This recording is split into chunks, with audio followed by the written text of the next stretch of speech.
గడికోట శ్రీకాంత్ రెడ్డి గారికి నమస్కారము. సార్, ముఖ్యంగా మీ పొలిటికల్ ప్రొఫైల్ ఎలా స్టార్ట్ అయింది, మీ జర్నీ ఎలా స్టార్ట్ అయింది? మీరు రమేష్, నేను 1999 ఎలక్షన్స్లో రాజశేఖర్ గారు ఇప్పుడు కాంగ్రెస్ సిఎల్పి పీసీసీ ప్రెసిడెంట్గా ఉన్నప్పుడు ఫాదర్ టికెట్ ఇచ్చినప్పుడు మొట్టమొదటిగా యాక్టివ్గా పాలిటిక్స్లోకి వచ్చాను. మళ్ళీ విదేశాలలో ఉన్నాను కొద్ది రోజులు. తర్వాత 2003లో నుంచి కంటిన్యూస్గా ప్రస్థానం ఇప్పటికీ 20 సంవత్సరాలు దాదాపుగా పూర్తి అయిపోయింది. 21 సంవత్సరం అవుతుంది. 20 సంవత్సరాల పైగా పూర్తి స్థాయి రాజకీయాలలో, అంటే పార్ట్ టైం పాలిటిక్స్ అనేది కాకుండా పూర్తి స్థాయి రాజకీయాలలోనే ఉన్నాను. అంటే వ్యాపార రీత్యా అట్లా అని కాకుండా పూర్తి టైం పాలిటిక్స్కి కేటాయించినటువంటి సమయం 20 సంవత్సరాలు. 20 సంవత్సరాలలో 2003లో వచ్చిన తర్వాత 2004 మేలో ఎలక్షన్స్ ఏదైతే జరిగాయో, కాంగ్రెస్ పార్టీ అధికారంలోకి వచ్చి రాజశేఖర్ గారు ముఖ్యమంత్రి అయిన తర్వాత, అంతకుముందు రాజకీయాలు వేరుగా ఉండేటివి. ఎక్కడ చూసినా గ్రామీణ ప్రాంతాలలో నక్సలిజం పేరుతో ఉండేటివి. గ్రామీణ ప్రాంతాలు ఏ ఒక్కరు నివసించేటువంటి పరిస్థితులు కూడా లేనటువంటి పరిస్థితులు. ఎక్కడ చూసినా పూరి గుడిసెలు, ఎర్రటి నేలలు, ఎక్కడ రోడ్లకు అనుకున్నటువంటి ఇది ఏది కాదు, విద్యుత్ లేనటువంటి పల్లెలు, ఇలాంటి పరిస్థితులు ఉండేటివి. అప్పుడు రాజకీయాలు అంటే మనుషులను వేసుకొని తిరిగేది, తోడలు కట్టుకునేది, రాళ్ళు వేసుకునేది, అలాంటి పరిస్థితులు ఉండేటివి. ఎందుకు మనం మార్పు వైపు ఎందుకు ఆలోచన చేయలేము అని చెప్పి ఆ రోజు నుంచి ఆలోచన చేసుకున్నాం. 2004లో తండ్రి ముఖ్యమంత్రిగా ఉన్నప్పుడు బ్యాక్ నుంచి మొత్తం కూడా పొలిటికల్గా కానీ, నాయకులకు అవైలబిలిటీ కానీ, అభివృద్ధి విషయంలో కానీ తండ్రికి చెదరు అదురుగా ఉన్నాను. 2006లో ఇప్పటి ముఖ్యమంత్రి జగన్మోహన్ రెడ్డి గారు ఆదేశాలతో పూర్తిస్థాయి రాజకీయాల్లోకి రావడం జరిగింది. యూత్ కాంగ్రెస్ అధ్యక్షుడిగా ఆయన నియమించడం, ఆయన అడుగుజాడల్లో భవిష్యత్తులో ఆయన కాబోయే కడప ఎంపీ, సేమ్ ఒకటే జిల్లా నుంచి తనకు తోడు నీడగా జీవితాంతరం మా తండ్రి గారు ఏ రకంగా అయితే రాజశేఖర్ గారికి లైఫ్ లాంగ్ లాయల్గా ఉన్నారో, అదే రకంగా జగన్మోహన్ రెడ్డి గారితో నడవాలా అని చెప్పి నిర్ణయించుకోవడం. ఆయన యూత్ కాంగ్రెస్ ప్రెసిడెంట్ చేసిన తర్వాత ఎండల కాలంలో మేలో 2007లో పూర్తి జిల్లా అంతా కూడా పాదయాత్ర చేయడం జరిగింది, 500 కిలోమీటర్ల పైగా. ఆ రకంగా రాజశేఖర రెడ్డి గారు కూడా అప్రిషియేట్ చేశారు. స్టేట్లో అప్పుడు ఒకరిద్దరు కూడా చేయలేదు, దాంట్లో ఒకటి చేశావు అనే నా లాస్ట్ డే ముగింపు రోజు కూడా రాజశేఖర రెడ్డి గారు అటెండ్ అయ్యి నన్ను ప్రోత్సహించారు. అప్పుడు కేవలం 33 సంవత్సరాలు అట్లా ఉండేది. తర్వాత 2009లో డీలిమిటేషన్లో భాగంగా రాయచూరు నియోజకవర్గం రావడం, అనేక మంది టికెట్ ఆస్పిరెంట్స్ ఉండడం. అప్పుడు దివంగత ముఖ్యమంత్రి రాజశేఖర రెడ్డి గారు, జగన్మోహన్ రెడ్డి గారి ఆశీస్సులతో 2009లో పోటీ చేయడం, ఆయన 4 నెలలకే దివంగతులు అవ్వడం. ఆ పరిస్థితులలో నియోజకవర్గాన్ని కలలుగా నన్ను ఎన్నో రకాలుగా అభివృద్ధిలోకి తీసుకెళ్లాలా అని చెప్పి, నా కళలు ఏమవుతాయి అని చెప్పి చాలా భయపడ్డాను. అప్పుడు ఆ రాజశేఖర్ గారు ఉన్నప్పుడు తెచ్చుకున్న కొన్ని జీవోలు, అప్పుడే ఈ పాలిటెక్నిక్ కాలేజ్ కానీ, తర్వాత రింగ్ రోడ్డు కానీ, రాయచోటికి నీళ్ళు ఇచ్చేటువంటి పనులు కానీ, అవన్నీ ఆ కొద్ది కాలంలోనే ఇది చేసుకొని రోషయ్య గారు ఉన్నప్పుడు కొన్ని పనులు పూర్తి చేసుకోవడం జరిగింది. ఆ 1.5 సంవత్సరం 2 సంవత్సరాల వరకు కొద్దిగా పనులు జరిగినప్పుడు ఏదో చేయాలని తప్పించడం, మున్సిపాలిటీ బిల్డింగ్ అప్పుడే అప్రూవల్ చేయించుకుని టౌన్లో ఈ కార్యక్రమాలు చేయడం జరిగింది. ఒంటెద్దు బళ్ళతో తిరిగేటువంటి రాయచోటిలో త్రాగునీటి సమస్య పరిష్కారం చేస్తాను ఎన్నికైతే 18 నెలలు అని చెప్పి పూర్తి చేసుకోవటం. అలాగే ఈ రింగ్ రోడ్ అంటే బైపాస్ కూడా ఇవ్వలేని పరిస్థితులలో ఇప్పుడు ప్రభుత్వంలో ఉన్నటువంటి పరిచయాలతోనూ రింగ్ రోడ్ ఏర్పాటు చేసుకోవడం. రాయచోటికి రింగ్ రోడ్డు ఒక వరం లాంటిది అవుతుందని చెప్పి ఆ రోజు కళ్ళు కూడా ఊహించుకోలేదు. ఈరోజు అది ఎంతో వరం అయిపోయింది రాయచోటి పట్టణానికి, ఆ రింగ్ రోడ్ అనేటువంటిది. అలాంటి పరిస్థితుల్లో మళ్ళీ తర్వాత జగన్మోహన్ రెడ్డి గారు రాజకీయ పార్టీ పెట్టి బయటికి రావడం, తనతో నేను నడవాలి అని అనుకోవడం, తనతో పాటు నేను బయటికి రావడంతో ప్రతిపక్ష శాసనసభ్యుడిగా క్రియేట్ చేయడం జరిగింది ఆ 3 సంవత్సరాలు కూడా. మళ్ళీ 2014 అప్పటికే 2009లో 2012లో 2 ఎలక్షన్స్ అయిపోయాయి. 2014లో జగన్మోహన్ గారి ఆశీస్సులతో పోటీ చేశాం, విజయం సాధించాం. కానీ పైన తెలుగుదేశం ప్రభుత్వంలో ఏ ఒక్క పని కూడా చేయనీయకుండా అడ్డుకోగలిగారు. అప్పుడే ఇన్ఛార్జ్ మోర్ దాన్ ఎమ్మెల్యేగా పవర్స్ అన్నీ కూడా ఇవ్వటం జరిగింది. 2019లో తిరిగి శాసనసభ ఎన్నికలలో జగన్మోహన్ గారి పాదయాత్ర వల్ల ఆయన యొక్క ప్రజల పైన ఆయనకున్నటువంటి నమ్మకంతో మళ్ళీ భారీ మెజార్టీతో 2019లో మళ్ళీ ఎన్నికయ్యాను. ఎన్నికైన తర్వాత చాలా బాధ్యతగా పనిచేయాలని చెప్పి ప్రతి నిత్యం కూడా పరిగెత్తాను. అందులో భాగంగా నిజంగా జగన్మోహన్ గారి ఆశీస్సులు అయితేనేమి, మీదంటి సహకారంతో చాలా పనులు పూర్తి చేసుకోవడం. ఏదైతే ప్రతి చెరువుకు నీళ్ళు ఇవ్వాలని తప్పించామో మొట్టమొదటిగా జీవిత ఆశయంగా ఉన్నిందో అది 2500 కోట్లతో అప్రూవ్ చేయించుకోవడం. గెండికోట నుంచి వెలిగెలకు నీళ్ళు ఇచ్చే విధంగా ఆ పనులు చాలా మాత్రం కూడా ఈ కరోనా వచ్చి కొద్దిగా ఆలస్యమైనా కూడా కాలేటి వాగు వరకు దాదాపుగా 70% పనులు పూర్తి అయిపోవటం. అలాగే మిగిలిన పనులు 25% పనులు కూడా త్వరలో పూర్తి చేసుకునే దానికి పూర్తిగా దాన్ని చిత్తశుద్ధితో పనిచేస్తున్నాం. అలాగే కాలేటి వాగు నుంచి కూడా కొన్ని మండలాలకు చెరువులు నీళ్ళు తెచ్చే విధానాన్ని కూడా అవి కూడా అప్రూవ్ చేయించుకోవడం. హెచ్ఎన్ఎస్ఎస్ కెనాల్ నుంచి చిన్నమండి మండలంలో చెరువులకు ఇచ్చే నీళ్ళని కానీ, జెరికోనను లిఫ్ట్ దానికి సంబంధించినటువంటి అన్ని కూడా జీవోలు ఇప్పించుకొని టెండర్లు కూడా పిలిపించుకొని కాంట్రాక్ట్ వల్ల సొత్తము కొద్దిగా కరోనా వల్ల కొద్దిగా ఆలస్యమైనది. కానీ అది ఖచ్చితంగా కంప్లీట్ చేసేంత వరకు విశ్రమించేటువంటి ప్రశ్న ఉండదు. నా ప్రాధాన్యతలో జీవితంలో రాజకీయాల్లో అత్యంత ప్రాధాన్యత అది. అలాగే ఏదైతే జగన్మోహన్ రెడ్డి గారు ప్రతి పార్లమెంట్ కేంద్రాన్ని ఒక జిల్లా కేంద్రం చేసి పరిపాలన వికేంద్రీకరణ చేయాలనేటువంటి ఆలోచన తనకు వచ్చినప్పుడు అప్పుడు ఒక వరంలాగా రాయచూటుకున్నటువంటి సెంటర్లో లొకేటెడ్ అని చెప్పి ఇక్కడ అందరితో కలిపి దాన్ని ఇన్ఫర్మేషన్స్ ఇవ్వటము, ఆ రకంగా జిల్లా కేంద్రం ఏర్పాటు అవటం కల్లో ఊహించినటువంటి రోజు 2012 ఇదే రోజు జనవరి 26న ఆ రోజు రాయచూడు జిల్లా కేంద్రం ఏర్పడిపోతుందని అనౌన్స్ అవ్వడం. అది ఏప్రిల్ 4 నుంచి పరిపాలన స్టార్ట్ అయ్యింది. 2022 ఏప్రిల్ 4 నుంచి 2022 జనవరి 26 రిపబ్లిక్ డే రోజున జిల్లా కేంద్రంగా అనౌన్స్ కాబడ్డది. ఈ 18 నెలల కాలంలోనే 2 సార్లు independence celebrations, 75th independence celebrations కానీ ఇప్పుడు 75th రిపబ్లిక్ డే సెలబ్రేషన్ 2 సార్లు జరుపుకోవడం.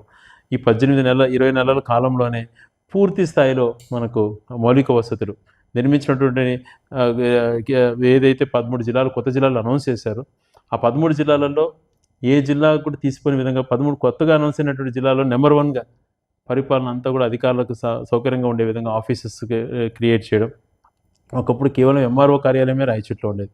అటువంటిది ఆర్డీఓ కార్యాలయం వస్తే ఎక్కువ అనుకున్నటువంటి వాళ్ళం ఆర్డీఓ, జేసీ, కలెక్టర్ ఆఫీసెస్ క్రియేట్ చేసుకోవడం.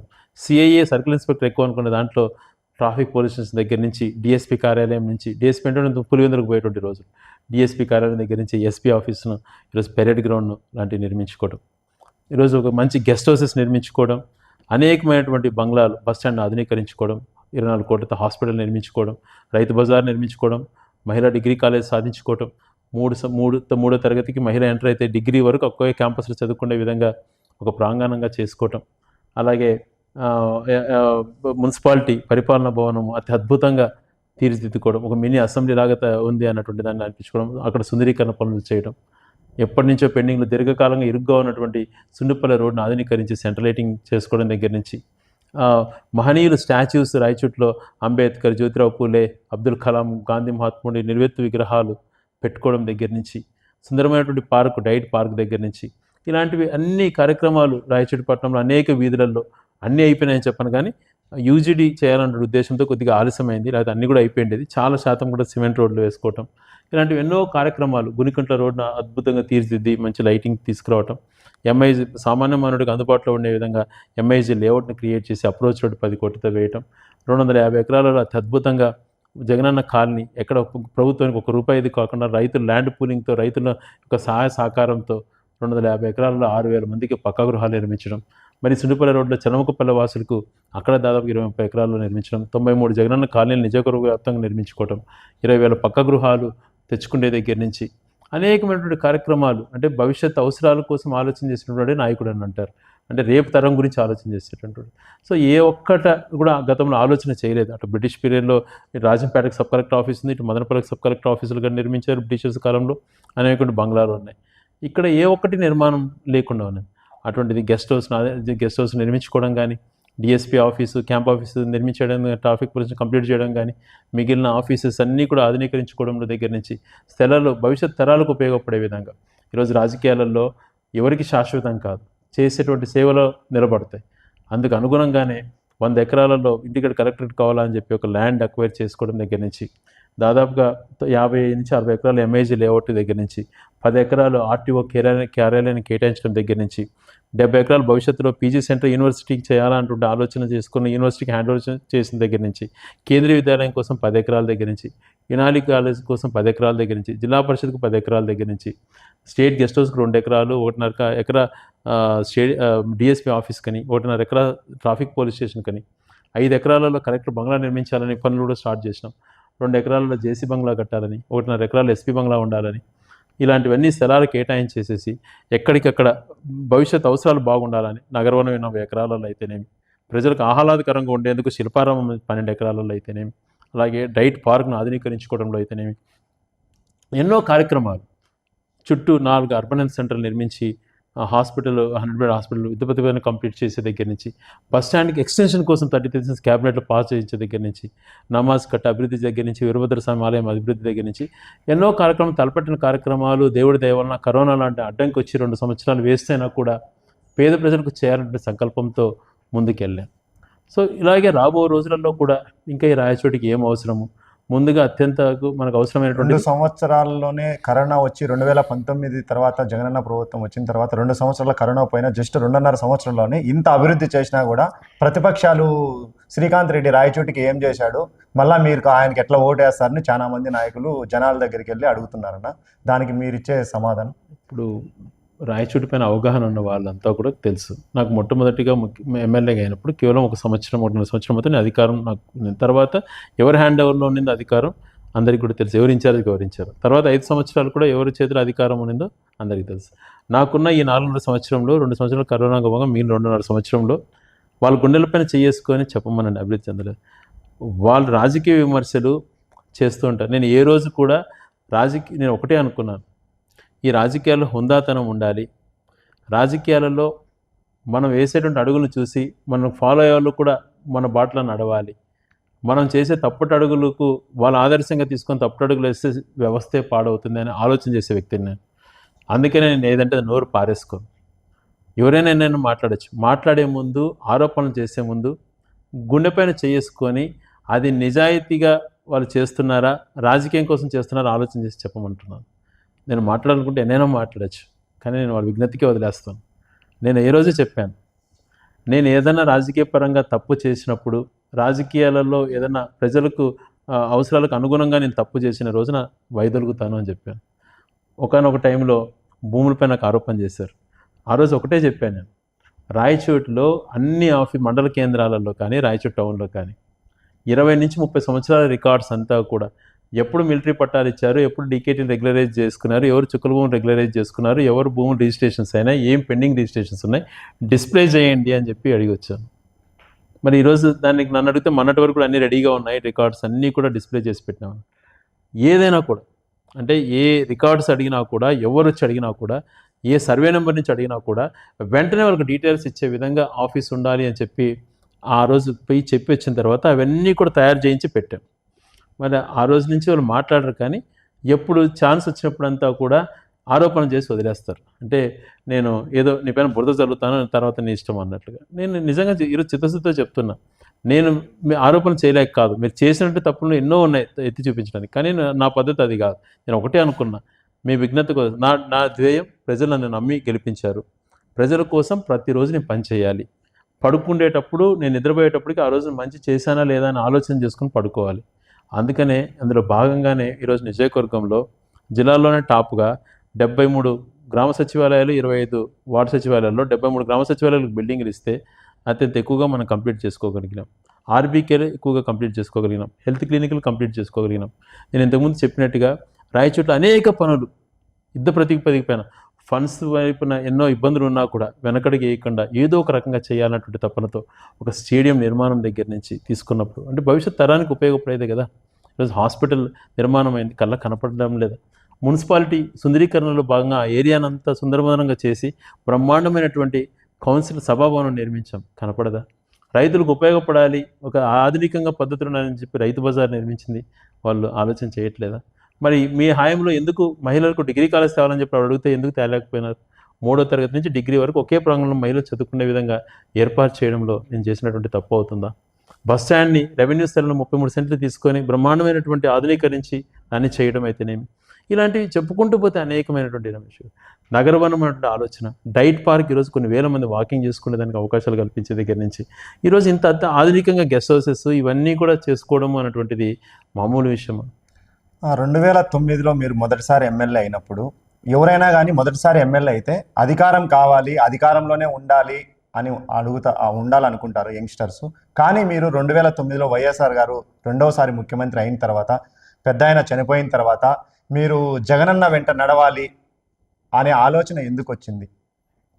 రాజకీయాలలో మొదటి నుంచి మేము మా రాజకీయ ప్రస్థానము రాజశేఖర్ గారి కుటుంబంతోనే ఇది ఉండేది అనమాట. అంటే ఇది సే అబౌట్ ఫ్రమ్ 78 రాజశేఖర్ గారు మొదటి ఎమ్మెల్యే అయినప్పటి నుంచి మా ఫాదర్ 81 మొట్టమొదటిగా పబ్లిక్తో ఎలక్ట్ సమితి ప్రెసిడెంట్ దగ్గర నుంచి కూడా రాజశేఖర్ గారు అడుగుజాడలో నడుస్తున్నాం. సో అలాగే కొనసాగుతూ ఉంది. అదే ప్రేమ జగన్మోహన్ గారిని అప్పని చూపిస్తున్నారు. ఆయన రాజకీయాల్లోకి ఆయన ఆదేశాలతోనే రాజకీయాల్లోకి వచ్చినాను నేను. సో ఆయన వెనక నడవకుండా ఎవరైనా వెనక నడవాలి. ఆ రోజు చాలా రిక్వెస్ట్ చేసుకున్నాను, ఆయన ఒక్కరు రాజీనామా చేస్తే లేదు నేను వెనకలు తోడు ఉంటానని. ఆ రోజు జగన్మోహన్ రెడ్డి గారు ఇప్పుడు కాదు సమయం వచ్చినట్టు చెప్తాను, ఆ రోజు నువ్వు ఖచ్చితంగా వద్దులే అని చెప్పి ఆదేశాలు చేశారు. అనేక నిందలు ఆయన ఏ తప్పు చేయకపోయినా ఆయన పడినటువంటి మాటలు ఏ నాయకుడు భరించలేడు. కానీ దాన్ని అన్ని తట్టుకొని ఆయన ఆత్మస్థైర్యం నిజంగా బతికినంత కాలం ఊపిరినంత కాలం అట్లాంటి నాయకుడు వెనక పనిచేయడం గర్వంగా ఫీల్ అవుతాను. అంటే ఒక నిబద్ధతతో తనకున్న ఆలోచనలు ఇవన్నీ చూసినప్పుడు నిజంగా ఏ ఒక్కరికి లేవు సమాజం. నేను ఎంతోమందిని గమనిస్తుంటే ఎంతోమంది నాయకుల గురించి స్టడీ చేశాను నేను.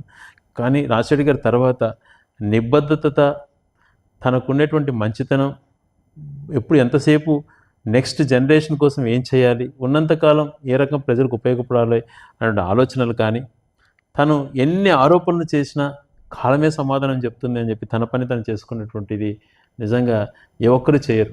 ఆయనకు మంచి గుణం ఇచ్చాడు దేవుడు. ఆ గుణంతోనే ఈరోజు అత్యంత ప్రజాదరణ నాయకుడిగా ఈరోజు ఆంధ్రదేశంలో నేను జగన్ ఒకడని చెప్పగలుగుతా ధైర్యంగా. అంటే మాస్లేకి తను చేసినంత పేద ప్రజలకు ఏ ఒక్కరూ లేరు. ఒక నాయకుడు అన్నవాడు నేను మంచి చేసినానని మీకు అనిపిస్తే నాకు అండగా నిలబడండి అనేటువంటి నాయకుడిని దేశంలో ఏ రాజకీయ ప్రజాస్వామ్య దేశంలో ఏ ప్రాంతీయ పార్టీ కానీ ఏ జాతీయ పార్టీ కానీ ఆ మాట ఎవరు అనలేరు. అది ఆయనకే సాధ్యపడింది. అప్పుడు జగన్మోహన్ రెడ్డి గారు వెనకాల నడవాలనే ఉద్దేశంతో ఆయనకు అవసరం అనుకున్నప్పుడు ఆ రోజు మేము అసెంబ్లీ నిలబడ్డామని మేము డిస్క్వాలిఫై చేశారు. బై ఎలక్షన్ కూడా రావడం జరిగిన విషయం మీకు అంతా కూడా అంతా తెలిసిన విషయమే. మీరు జగన్మోహన్ రెడ్డి అన్నతో చాలా క్లోజ్గా ఉంటారు. మొదట వచ్చిన వ్యక్తి మీరే పార్టీ. కానీ పెద్ద ఆయన చనిపోయిన తర్వాత జగన్మోహన్ రెడ్డి గారికి వైఎస్ఆర్ గారికి మీతో ఉన్న అనుబంధం, వాళ్ళిద్దరి కంపారిజన్ మీరు ఎలా చెప్పగలరు 2 మాటల్లో చెప్పాలంటే? రాజశేఖర రెడ్డి గారితో అంతకుముందు చిన్నప్పటి నుంచి కూడా నా ఇంటికి వచ్చినప్పుడు అనేక సార్లు తనతో జస్ట్ పరిచయం ఉండేది. అమెరికా కానీ 2002లో వచ్చినప్పుడు తనతో దగ్గరగా తిరగడం, తర్వాత 2003లో ఆ ఎన్నికల్లో నేను పూర్తిస్థాయి యాక్టివ్గా పాల్గొన్న తర్వాత 2004 నుంచి నేను యూత్ కాంగ్రెస్ దగ్గర నుంచి తండ్రితో పాటు అనేక సార్లు తన దగ్గరికి వెళ్ళటం, ఎంతో చనువుగా ఆయన మాట్లాడుతుండడం, ఉదయం 4 గంటల ఇంటర్వ్యూలో కూడా అనేక సార్లు ఆయనతో కలవడం, ఆయన ఒక క్రమశిక్షణ, డిసిప్లిన్, ఆయన ఆప్యాయతను చూసి ఎంత మాట్లాడుకున్నా తక్కువే. చరిత్రలో ఆయన దైవ సంబుద్ధుడు అన్నటువంటి మాట ఖచ్చితంగా వాడతాను నేను. ఎందుకంటే ఆ రకమైనటువంటి ఆప్యాయత, ప్రేమ ఆయనలో ఉండేది. అంటే తను ఆలోచన పరంగా వచ్చినటువంటి విధానాలలో, అంటే ఒక పెన్షన్ ఇవ్వండి అని ముసలి ఎవరినైనా ఆ కాలంలో అడిగేటప్పుడు 70 రూపాయల పెన్షన్లో ఆ లైన్లో తీసుకున్న వాళ్ళు ఎవరెవరు చచ్చిపోతే నీకు ఇస్తానని చెప్పే రోజుల నుంచి అందరికీ ఇవ్వండి అర్హత ఉన్న వాళ్ళకని శాచురేషన్ మూమెంట్స్ తీసుకొచ్చి, శాచురేషన్ మూమెంట్లో హౌసింగ్ కానీ, శాచురేషన్ మూమెంట్లో పెన్షన్స్ కానీ ఇలా ఇచ్చేటువంటి కాన్సెప్ట్ తీసుకొచ్చి ఫ్రీ కరెంట్ అన్నటువంటిది ఎవరైనా దేశంలో ఫస్ట్ చేశారా? రైతుకి ఎంతో ఉపయోగకరం. జీవితాంతరం ఒక రైతు గుండెల్లో పెట్టుకొని ప్రేమించేటువంటి దేవుడు కూడా సాయం చేయనంత గొప్పది ఉచిత కరెంట్ అన్నటువంటిది. ఆరోగ్యశ్రీ, పేదవాడు ఈరోజు లక్షల మంది ప్రాణాలతో ఉన్నారు అని అంటే పేదవాళ్ళు ప్రాణాలతో ఉన్నారు అప్పులకు పాలు కాకుండా అంటే ఆరోగ్యశ్రీ వల్ల. ఈరోజు ఉన్నత చదువులు చదువుకొని ఈరోజు కొంతమంది మాట్లాడుతుంటారు, తమ్ముళ్ళు నా వల్ల మీరు అమెరికాలో ఉండారని చెప్పి. అటువంటి ఎందుకంటే నాకు రాజకీయ విమర్శలు చేయడం ఎందుకనే నా ఉద్దేశం. దానికోసం కాదు, ఈయన పెట్టిన ఫీజు రియంబర్స్మెంట్ వల్ల, ఈయన ఇచ్చిన ఫీజు రియంబర్స్మెంట్ వల్ల సామాన్య మానవులు డిగ్రీ కూడా చదవలేమనుకున్న వాళ్ళు ఎన్నో రకమైన ఉన్నతమైనటువంటి చదువులు చదువుకునేటువంటి జరిగింది. అంటే అది కేవలం ఫీజు రియంబర్స్మెంట్ జరిగింది. అటువంటి మహనీయుడు రెండోసారి వీళ్ళంతా మహాకూటమిగా ఏర్పడి తనకు మెజారిటీ తగ్గించారన్నటువంటి ఒక బాధ ఆయనలో మెదిరేది. ఇంకా ఎక్కువ బాగా చేయాలంటే ఆలోచనతో ఉన్నప్పుడు ఆయన చనిపోవడం నిజంగా జీర్ణించుకోలేకపోయాం. 2024 మరో 2-3 నెలల్లో మనకు దగ్గరలో ఎలక్షన్స్ వస్తున్నాయి. మన రాయచోటికి కానీ రాయచోటి ప్రజలకు కానీ ఇప్పటికే చాలా చేశారు డెవలప్మెంట్లో చూసుకుంటే. మీరు 24 జరగబోయే 2 నెలల ఎలక్షన్స్ తర్వాత మీరు ఏం చేయదలుచుకున్నారు రాయచోటికి కానీ రాయచోటి ప్రజలకు కానీ? అంతకుముందు రాజశేఖర రెడ్డి గారి గురించి మీతో మాట్లాడు అదే విధానంలో అదే నాయకత్వ లక్షణాలతో పనిచేస్తున్న జగన్మోహన్ రెడ్డి గారు కూడా కరోనా లాంటి మహమ్మారి వచ్చినా కూడా ఆయన నేర్పించాడు, ప్రజలకు అవసరం ఉన్నప్పుడు దగ్గరగా ఉండాలన్న నాయకులు అన్నటువంటి కాన్సెప్ట్ జగన్మోహన్ రెడ్డి గారు. ఆయన ఆదేశాలతోనే కరోనా వచ్చినప్పుడు పేషెంట్స్తోనే మేము వాళ్ళ మంచి చెడులు కనుక్కుంటూ వాళ్ళతోనే గడిపే రోజులు. ఎక్కడైతే అవసరం ఉంటుందో, ఎక్కడైతే వాళ్ళకు వెంటనే అవసరం పడుతుందో అక్కడ అండగా ఉండండి అనే ఆదేశాలతో ఆక్సిజన్ ప్లాంట్ రాయిచి నిర్మించే దగ్గర నుంచి అలా అందుబాటులో ఉన్నాం. అంటే ఈ 4.5 years స్పాన్లో 2 years ఈ లాక్డౌన్స్, కరోనా లాంటి మహమ్మారి పోయినా కూడా మిగిలిన 2.5 yearలో బెస్ట్ ఎంత చేయగలుగుతానో ఒక రాజకీయవేత్తగా రాయచోటి సరౌండింగ్ డెవలప్మెంట్స్ కానీ, గ్రామీణ ప్రాంతంలో నిర్మించినటువంటి బిల్డింగ్స్, తెచ్చినటువంటి పక్క గృహాల్లో ఇచ్చిన సంక్షేమంలోనే ఒకసారి ఎంత జరిగింది అని చెప్పి ఆలోచన చేయమన్నారు. ఒక నియోజకవర్గంలో 3,000 కోట్ల పైగా సంక్షేమము, డెవలప్మెంట్ జరిగింది అని అంటే అది సాధ్యపడదు ఎక్కడే కానీ. అది జగన్మోహన్ రెడ్డి గారి పీరియడ్లో సాధ్యపడింది. అనేకమైనటువంటివి కల్లో కూడా ఊహించుకోలేనిది. ఈ ఒక పక్క మదనపల్లి అన్నటువంటిది ఎప్పటి నుంచో సబ్ కలెక్టర్ ఆఫీస్ ఉన్నటువంటి ప్రాంతం, రాజంపేట సబ్ కలెక్టర్ ఉన్నటువంటి ప్రాంతం, ఎంతో హిస్టారికల్ ఉన్నటువంటిది. మనకు కనీసం రెవెన్యూ డివిజన్ లేనటువంటి ప్రాంతాన్ని జిల్లా కేంద్రంగా చేసుకోవటం, ఇలాంటి ఎన్నో ఇంతకుముందు చెప్పిన విధంగా ఎన్నో కార్యక్రమాలు మనం చేసుకోగలిగినాం డెవలప్మెంట్ విషయాలలో. ఒక విజన్ అటువంటిది నాకుంది.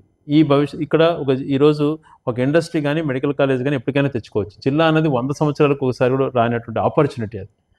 ఇప్పుడు ఆంధ్రప్రదేశ్ ఏర్పడిన తర్వాత, స్వతంత్రం వచ్చిన తర్వాత 3 కొత్త జిల్లాలు వచ్చినాయి: విజయనగరం, ప్రకాశం, రంగారెడ్డి. అంటే ఈ 75 సంవత్సరాల స్పాన్లో ఉమ్మడి రాష్ట్రంలో 3 జిల్లాలు. అటువంటిది ఈ జిల్లాల అవకాశం 100 సంవత్సరాలకు ఒకసారి కూడా కలిగే అవకాశాన్ని దాన్ని సద్వినియోగం చేసుకున్నాం. జిల్లా కేంద్రమైంది.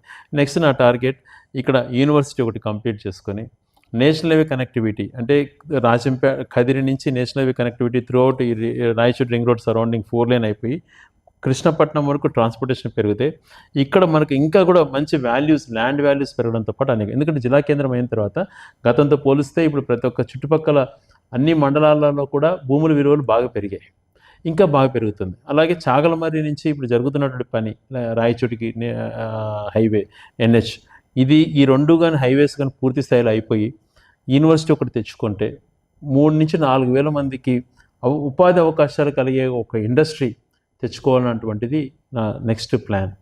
అలాగే ఢిల్లీ స్థాయిలో కొన్ని ఈ మిలిటరీకి సంబంధించినటువంటిది ఏదన్నా ఇక్కడ ఎస్టాబ్లిష్, రా మెటీరియల్ తక్కువ కాబట్టి అటువంటి ఇండస్ట్రీస్ వాళ్ళకు సైనికులకు ఉపయోగపడేటువంటివి ఏదైనా స్టిచ్చింగ్స్ కానీ ఇట్లాంటి వాటిపైన కూడా దృష్టి పెట్టాను. ఇవి తీసుకొని ఎంప్లాయ్మెంట్ జనరేషన్ చేసుకోగలిగితే ఇక్కడ యూత్కి కూడా, ఎందుకంటే ఇక్కడ నుంచి కనీసం అంటే 20,000 మంది పైగా బెంగళూరులో జాబ్ చేసేటువంటి వాళ్ళు ఉన్నారు ఐటీలో, హైదరాబాద్లో ఒక 10,000 పైన ఉన్నారు, చెన్నై, పూణే, అదర్ కంట్రీస్లో ఐటీ ఉద్యోగస్తులు బ్రహ్మాండంగా ఉన్నారు. వాళ్ళందరూ తలుచుకుంటే, అంటే ఒక ప్రాంతంలో, అంటే ఇప్పుడు 800 acres ఒక చోట 600 acres తీసుకున్నాం. రేపు పొద్దున ఒక ఐటీ పీపుల్ అంతా కూడా తలుచుకొని వాళ్ళ ప్రాంతాల్లో తల్లిదండ్రులకి దగ్గరగా ఉండాలి, సొంత ఊర్లలో స్థిరపడాలి అని అనుకున్నప్పుడు స్టార్టప్స్ చేసుకోవచ్చు వాళ్ళంతా కూడా. నెక్స్ట్ ఆ ప్లాన్తో ముందుకెళ్తాం. ఇక్కడ ఒక పెద్ద ఆయన చెప్తున్నాడు, నేను క్రియేట్ చేసేస్తాను డేటా సెంటర్. ఆయన క్రియేట్ చేసేది వైఫై అనేటువంటిది ఇప్పుడు ప్రతి చోట ఫెసిలిటీకి వచ్చింది. అందుకనే జగన్మోహన్ రెడ్డి గారు సచివాలయాల దగ్గరనే మనకు ఒక డిజిటల్ లైబ్రరీ క్రియేట్ చేస్తున్నాం. చాలా మాత్రం కొన్ని ఊళ్ళలో కూడా కట్టగలిగినాం. అక్కడ వైఫై క్రియేట్ చేయడంతో పాటు డేటా సెంటర్ ఎక్కడికక్కడ ఇప్పుడు కనెక్షన్స్ ఫీజిబిలిటీ కూడా బాగా పెరిగింది. ఇంకా నెట్వర్క్స్ కూడా బాగా చేసుకోవచ్చు.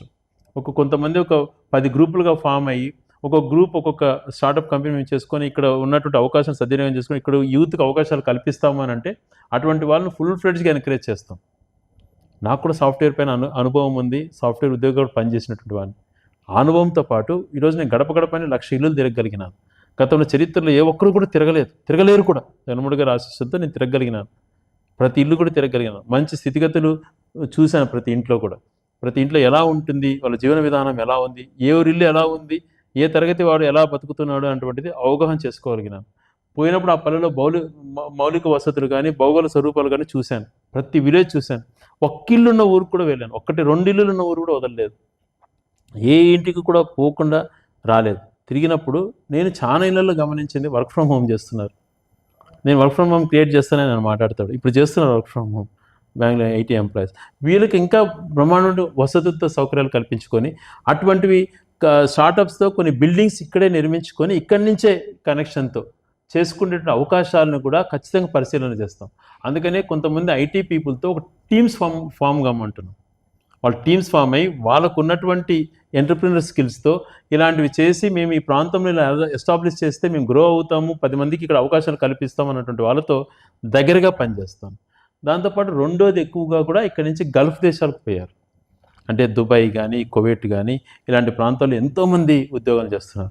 ఇప్పుడు బయట దేశాలకు వెళ్ళిన వాళ్ళు ఆర్థికంగా స్థితిమంతులయ్యి అక్కడే సెటిల్ అవుతున్నారేమో కానీ పాపం కువైట్, గల్ఫ్ దేశాలకు వెళ్ళిన వాళ్ళు అక్కడ సంపాదించే ప్రతి రూపాయి ఇక్కడ పొందుపరుచుకొని ఇక్కడ వాళ్ళ భవిష్యత్తు కోసం థింక్ చేసుకుంటూ ఇక్కడ ఇన్వెస్ట్ చేస్తున్నారు. అటువంటి వాళ్ళకు పూర్తి భరోసా కల్పించాల్సిన బాధ్యత ఉంది. దాదాపుగా 50,000 మంది ఇండైరెక్ట్గా బయట దేశాలలో ఇక్కడ యూత్ పోయి ఉన్నారు. వాళ్ళల్లో మెజారిటీ శాతం రాయచూరు నియోజకవర్గానికి ఈరోజు జిల్లా కేంద్రం మౌలిక వసతి ఇక్కడ బ్రహ్మాండమైనటువంటి ఇన్ఫ్రాతో అపార్ట్మెంట్స్ కానీ, గేటెడ్ కమ్యూనిటీ హౌసింగ్ కానీ, మంచి మంచి ప్లానింగ్తో లేఅవుట్స్ కూడా బాగా డెవలప్ అవుతున్నాయి. రాబో రోజుల్లో ఇంకా బాగా చేస్తాం. ఇటువంటివన్నీ సద్వినియోగం చేసుకొని ఈ ప్రాంతాన్ని అభివృద్ధి చేసే విషయంలో వాళ్ళని పాల్పంచుకోమంటున్నాం. ఇక్కడ ఉన్నటువంటి లోకల్గా ఉన్నటువంటి యూత్కు ఒక ఇండస్ట్రీని తీసుకొచ్చి మిగిలిన టైంలో రైతులకు మనం ఏదైతే గెంటుకోట నుంచి ఇప్పుడు దాదాపు యుద్ధ పని చేస్తున్నామో దాన్ని కంప్లీట్ చేసుకుంటే మనము వన్ ఆఫ్ ద టాపెస్ట్ కాన్స్టెన్సీకి హార్టికల్చరల్గా డెవలప్ చేసుకుంటే అవకాశం కలుగుతుంది. అంటే ఒక విజన్ అన్నటువంటిది రేపు తరానికి అన్నటువంటిది నేను ఒకటే చెప్పగలుగుతాను. చేయగలిగేది ఏం చేస్తానో నెక్స్ట్ జనరేషన్కి ఉపయోగపడేది నెక్స్ట్ టర్మ్లో ఇప్పుడు నేను చెప్పినటివే కాకుండా ఏ అయితే చేయగలుగుతాం అన్నీ చేస్తాం. గతంలో చెప్పనేటివి కూడా అనేక మనం చేయగలిగినాం. ఆర్డీఓ కార్యాలయం తెస్తానని ప్రామిస్ చేశాను, మరి కలెక్టరేట్ తెచ్చుకోగలిగినాను. డిఎస్పీ కార్యాలయానికి గట్టిగా ప్రయత్నం చేస్తానని మాట ఇచ్చాను, ఎస్పీ కార్యాలయం తెచ్చుకోగలిగినాం. అంటే మంచి చేసిన వాళ్ళు ప్రతిపక్షం నుంచి వాళ్ళు అప్రిషియేట్ చేస్తారని నేను ఎక్స్పెక్ట్ చేయను ప్రజాస్వామ్యం. కానీ వాళ్ళు చేసేటువంటి అవమానాలు, వాళ్ళు చేసేటువంటి మాటలు ఒకసారి బాధ కలుగుతుంది. కానీ రాజకీయాలలో ఓపిక ఉండాలి. ఎలా ప్రొవోకేట్ చేసి నేను ఏ రోజు కూడా నా హద్దు దాటిని ప్రవర్తించలేదు. నేను ఒకటే నిర్ణయించుకున్నా, రాజకీయాల్లో హుందాతనం అన్నటువంటిది చాలా ఇంపార్టెంట్ అన్నటువంటి కాన్సెప్ట్తో నేను ముందుకెళ్తున్నా. అదే కాన్సెప్ట్తో ముందు నన్ను ఎంత ప్రొవోకేట్ చేసినా నా లైన్ నాకుంటుంది, నా స్టాండ్ నాకుంటుంది. నా స్టాండ్ ఎథిక్స్ స్టాండర్డ్స్ మెయింటైన్ చేయడం అన్నటువంటిది ఎక్కడ కాంప్రమైజ్ కాదు. అవసరం అనుకున్నప్పుడు ప్రజలచే తిరస్కరించబడే రోజు తప్పుకుంటాను, కానీ ప్రజలు మన్నలు పొందే విధంగా డెమోక్రటిక్గా ప్రజాస్వామ్య విలువలను గౌరవించే విధంగా సత్ప్రవర్తనతో హుందాతనపు రాజకీయాలు ఒక మనల్ని చూసి ఆదర్శంగా తీసుకొని ఇతరులు చెడిపోయే విధంగా అడుగులు కాకుండా మంచి అడుగులు పడే విధంగా ఒక మంచి నాయకుడి కింద మేము పనిచేస్తున్నాం. బయట మాట్లాడే వాళ్ళ మాటలు అదంతా శుద్ధ అబద్ధాలు. ఒక నాయకుడి గురించి మాట్లాడు, ఆయన క్యారెక్టర్ ఏందో, ఆయన క్యాలిబర్ ఏందో, ఆయన ఒక హుందాతనం ఏందో, ఆయన ఒక ధైర్యం ఏందో కలతో చూసిన వాళ్ళం. ఆ నాయకత్వంలో పనిచేసిన గర్వపడేటువంటి వాళ్ళం, ఆశలతో పనిచేసేటువంటి వాళ్ళము. ఈరోజు సిస్టమ్స్కి మేము అంటే ఒక సిస్టమ్ని మోర్ దెన్ ఒక తల్లికి ఎంత గౌరవం ఇస్తామో ఒక వ్యవస్థకు అంత గౌరవం ఇస్తాం. ఆ హుందాతనంతోనే రాజకీయాలు చేస్తాం, కానీ దిగజారి రాజకీయాలు చేయము. అడ్డుగోలుగా మనసుని గాయపరిచే విధంగా మాట్లాడే వాళ్ళు విజ్ఞప్తికి వదిలేస్తాను. ఈరోజు నాకు 20 సంవత్సరాలు సుదీర్ఘంగా కంటిన్యూస్గా రాజకీయాల్లో ఉన్నాను. నా బాబు 2007లో నేను యూత్ కాంగ్రెస్ పాదయాత్ర చేసేటప్పుడు అమెరికాలో బాబు పుట్టిన 2 నెలలకు కానీ పోలేకపోయినాను. తర్వాత స్కూలింగ్లో కానీ ఎక్కడ కానీ కుటుంబానికి నేను కేటాయించినటువంటి అతి స్వల్ప సమయం, మా భార్య చదువుకునేది కాబట్టి పిల్లల చదువులు మంచి చెడు చూసుకునేది. కుటుంబానికి 10% కేటాయిస్తే 90% నేను నిజవర్గానికి ప్రజలకు కార్యకర్తల కోసం కేటాయించుకున్నాను. అదే రకంగా మంచి జరిగిన చెడు జరిగిన 15 సంవత్సరాలు 20 సంవత్సరాల నుంచి ఏ రోజు నుంచి నేను రాజకీయ ప్రస్థానంలో ఉన్నానో ఆ రోజు నుంచి ప్రతి గ్రామంలో ఉన్నటువంటి నాయకులు కార్యకర్తలు వాళ్ళు చూపిస్తున్నటువంటి ప్రేమ నిజంగా ప్రాణం వదులుకోవడానికైనా సిద్ధపడతారు వాళ్ళ కోసం.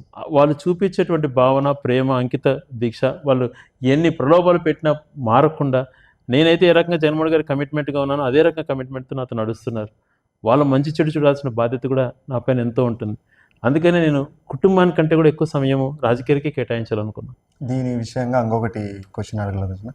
ప్రజల్లో కొంతమంది ఇచ్చిన సమాచారం ప్రకారము శ్రీకాంత్ రెడ్డి గారు ఎప్పుడు ఫోన్ చేసినప్పటికీ అప్పుడు బిజీ ఉన్నా ఖచ్చితంగా అదే రోజు మాకు కాల్ చేసి మాట్లాడతారు, కొన్ని సమస్యలు కూడా తీరినాయి అనేది విన్నానన్న మీ నోట్ నుంచి.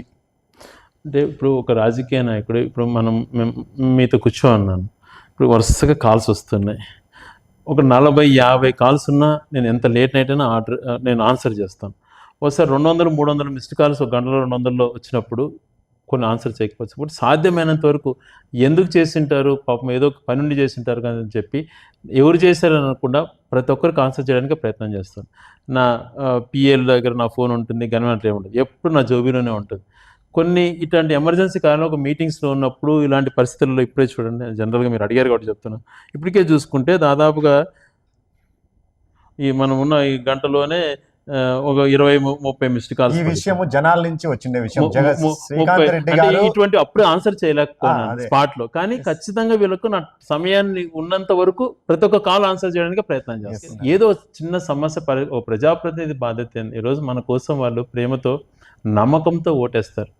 ఆ నమ్మకాన్ని ఒమ్ము కానియకూడదు కదా.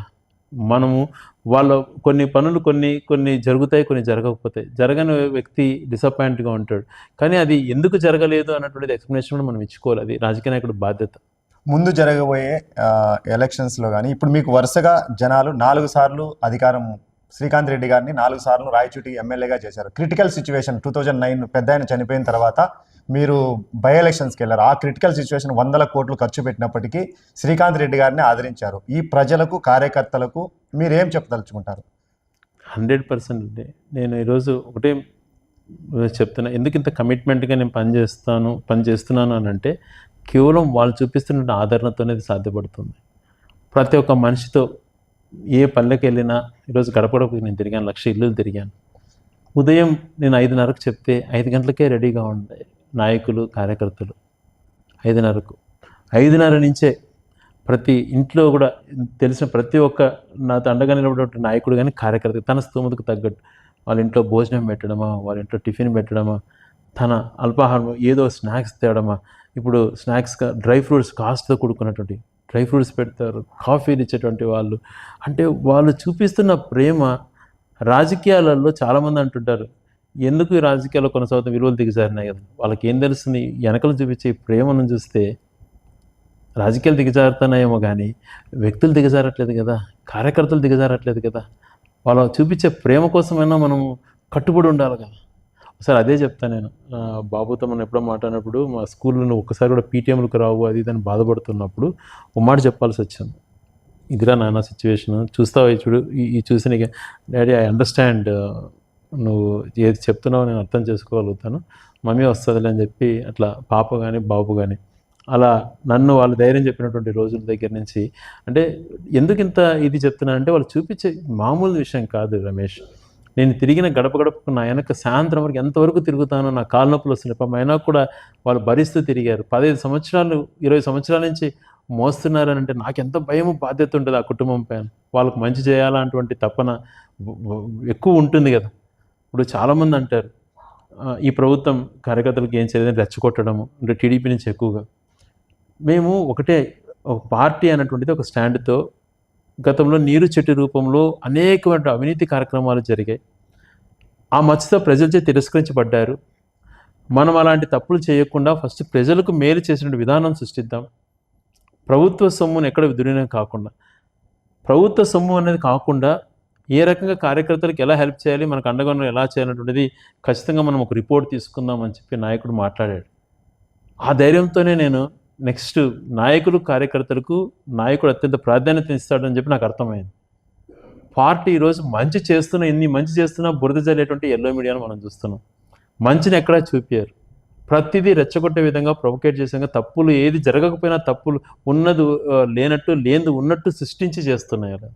ఇటువంటి పరిస్థితుల్లో ప్రజలకు మనం స్టాండ్ కావాలి. మన స్టాండ్ ఫస్ట్ ప్రజల్లో మనం క్రెడిబిలిటీ నిలబడాలి, మనం చెప్పింది ప్రజలకు చేయాలి. మన వల్ల నష్టం జరగకూడదు. ప్రజలు నన్ను నమ్ముకొని ఓటేసిన ప్రజలకే నేను ఇంత మేలు చేసేటువంటి వాడిని, నన్ను కానీ మిమ్మల్ని కానీ భుజాన మోసే కార్యకర్తలకు గురించి నేను ఆలోచన చేయనా, వాళ్ళ కుటుంబం గురించి ఆలోచన చేయనా అన్న మాట నిజంగా మా గుండెలకు హత్తుకునేది. మాకు కూడా ఆ ధైర్యం ఉంది. మా వెనక నడిచేటువంటి వ్యక్తికి కానీ, పార్టీని నమ్ముకున్నటువంటి కార్యకర్తకు కానీ, జెండా మోసే కార్యకర్తకు కానీ ఎక్కడ ఏ పరిస్థితులలో కూడా అన్యాయం జరగదు. జగన్మోహన్ రెడ్డి గారు ఊపినంత వరకు, మేము బతికున్నంత వరకు వాళ్ళకు తోడుగా ఉంటాము అన్నటువంటి సందేశంతో పాటు, నమ్ముకొని ఈయనకి ఓటేస్తే ఈయన మేలు చేస్తాడని నమ్ముకున్నటువంటి ప్రజలు నమ్మకాన్ని కూడా ఒమ్ము కానియకుండా, మనం నమ్మి 1,01,000 మంది మనకు ఓటేశారు. మనం 1,01,000 మందితో 1,000తో పాటు ఓటు వేయని 63,000 మందికి కూడా మంచి జరిగే విధంగా మనం వర్క్ చేసినాం. మన కాన్సెప్ట్ అది, ప్రజాస్వామ్యంలో మంచి చేయాలి, నమ్ముకున్న వాళ్ళకు మంచి చేయాలి. ఆ టయానికి వ్యతిరేకించినా కూడా ప్రజాస్వామ్యంలో ప్రజల పక్షాన్ని నిలబడాలని అనుకున్నప్పుడు వీళ్ళతో పాటు వాళ్ళకు కూడా ఈరోజు జగన్మోహన్ రెడ్డి గారి ఆ ఉద్దేశంతో గతంలో తెలుగుదేశం ప్రభుత్వంలో నీకు పథకం రావాలంటే మా కండవ కప్పుకునే పరిస్థితులు, ఇప్పుడు ఆ పరిస్థితులు మనం చూస్తున్నామో చెప్పండి. అలా అన్నింటే మనం ఇంతమందికి సేవ చేసిండే వాళ్ళమా? 43,000 పెన్షన్లు ఎట్లా వస్తాయి మన నియోజకవర్గంలో? రాష్ట్రంలో 67 లక్షల పెన్షన్లు ఎట్టేయగలుగుతాడు జగన్మోహన్ రెడ్డి గారు? అంటే నాయకుడికి కొన్ని ఇది ఉండాలి. అలా అని చెప్పి మన కోసం జెండా మోసేటువంటి నాయకుడిని, కార్యకర్తలను ఖచ్చితంగా గుర్తింపు చేసుకోవాలి. వాళ్ళ ఆర్థిక పరిస్థితులు కానీ, కుటుంబ వ్యవహారాల్లో కానీ ఖచ్చితంగా ఒక నాయకుడిగా అండగా నడవాల్సినటువంటి బాధ్యత నాయకుడి పైన, మా అందరిపైన ఉంటుంది. అది ఖచ్చితంగా మేము ఆ భరోసా ఇస్తాం. అందుకు నిలబడ్డాం కాబట్టే ఈరోజు 20 నుంచి ఎన్ని కష్టాలు వచ్చినా, ఎన్ని ప్రలోభాలు పార్టీని మారకుండా మనతో నడుస్తున్నారంటే నమ్మకం పైన. ఆ నమ్మకాన్ని ఒమ్ము కానియకుండా భవిష్యత్తులో పనిచేయడమే మనము ఒక బాధ్యతగా చేస్తాం. 2019కి ముందు, 19 తర్వాత అనుకుంటే రాయచోటి నియోజకవర్గము it's almost more than 10 times అనేది అభివృద్ధి జరిగింది. 19కి ముందర, 19 తర్వాత రాయచోటి ప్రజలు 4 సార్లు అవకాశం ఇచ్చారు. మీకు ఒక టర్మ్ వచ్చింది గవర్నమెంట్లో ఉండి డెవలప్మెంట్ చేయడానికి అనేది. ఇప్పుడు 4 సార్లు ఎమ్మెల్యే అయ్యారు. జగన్మోహన్ రెడ్డి గారికి చాలా దగ్గర మొదటి వ్యక్తి వచ్చిన వాళ్ళల్లో ఇప్పుడు 5వసారి ఎమ్మెల్యే అయ్యి మంత్రి అవ్వాలని కోరుకుంటూ ఇంతటితో నా ఇంటర్వ్యూని రమేష్, రాజకీయాలలో చేసే కోసమే పనిచేయాలి కానీ పదవుల కోసం పనిచేయకూడదు. మంత్రి అన్నది నాకు ఏ రోజు కాన్సెప్టే కాదు. నా జీవిత ఆశయం నీళ్ళు ఇవ్వటము, జిల్లాను చేసుకోవటం నెరవేర్చుకున్నాం. చెరువులకు నీళ్ళు ఇచ్చేది జీవిత ఆశయం. ఆ 2 ఆశయాలే తప్పితే మంత్రిని కావాలా ఇంకోటి కావాలన్నటువంటి అన్న, మీ ఆశయం కాదు, దానికోసం కూడా ఆలోచించండి. దానికంటే కూడా చెరువులకు నీళ్ళు ఇచ్చే పని కంప్లీట్ అయిపోతే నెక్స్ట్ రాబోలు అంటే ఇప్పుడు దాదాపుగా అదైతే అదే నాకు చాలా ఇప్పుడే నాయకుడు నేను ఊహించిన నా జీవిత ఆశయాన్ని నిజయకొరక ప్రజల యొక్క ఆశయాన్ని అంటే జిల్లా కేంద్రం చేయడం అటువంటిది ఆయన నాకు ఇచ్చినటువంటి ఒక వరం. దాంతోపాటు అది కూడా నెక్స్ట్ నేను కంప్లీట్ చేసుకుంటే నా జీవనం ధన్యం అవుతుంది. కానీ వేరే పదవులు కాదు. నన్ను నమ్ముకొని ఓటేసేటువంటి వాళ్ళను నా కష్టంలో పాలు పంచుకొని ప్రతి అడుగులో అడుగేస్తున్నటువంటి కార్యకర్తల నాయకుల కోసం ఊపిరినంత వరకు పనిచేస్తానని మాటిస్తూ వాళ్ళకి ఏ రోజు ఏ అవసరం వచ్చినా అండగా నిలబడతానని తెలియజేసుకుంటూ ప్రజలు నమ్మకంతో ఏదైతే క్యూలో నిలబడి ఓటేస్తారో వాళ్ళు ఆశలు ఒమ్ము కానియకుండా రేపు తరానికి ఈ ప్రాంతం కానీ నిజవర్గంలో కానీ 2-3 తరాల తర్వాత ఎలా ఉండాలి అనే ఆలోచనతోనే ప్రతినిత్యం పనిచేస్తానని మాటిస్తూ మరొకసారి మీలాంటి వ్యక్తితో ఇంటర్వ్యూలో నాకు పాల్గొనడం సంతోషం అనిపించి మీ ద్వారా ఒక మెసేజ్ ఇవ్వదలుచుకున్నాను. రాజకీయాలలో హుందాతనము అన్నటువంటిది చాలా ఇంపార్టెంట్. హుందాతనంతో పాటు మనం వేసే ప్రతి అడుగులో నిబద్ధత ఉండాలి. ఈ స్టాండర్డ్స్ ఎక్కడ కాంప్రమైజ్ కాకుండా మంచి ఉద్దేశంతో స్వార్థానికి పోకుండా ఏ స్టెప్ వేసినా భవిష్యత్ తరం లేకపోతే ప్రజలకు ఉపయోగపడేటువంటి అడుగుల్లో కాంప్రమైజ్ కాకుండా వెళ్తానని మీకు తెలియజేసుకుంటూ సెలవు తీసుకుంటాను. నాకు ఇంత సమయం ఇచ్చి మీ అభిమానిగా నాకు ఇంటర్వ్యూ చేయడానికి అవకాశం ఇచ్చినందుకు చాలా థ్యాంక్ యూ. రమేష్.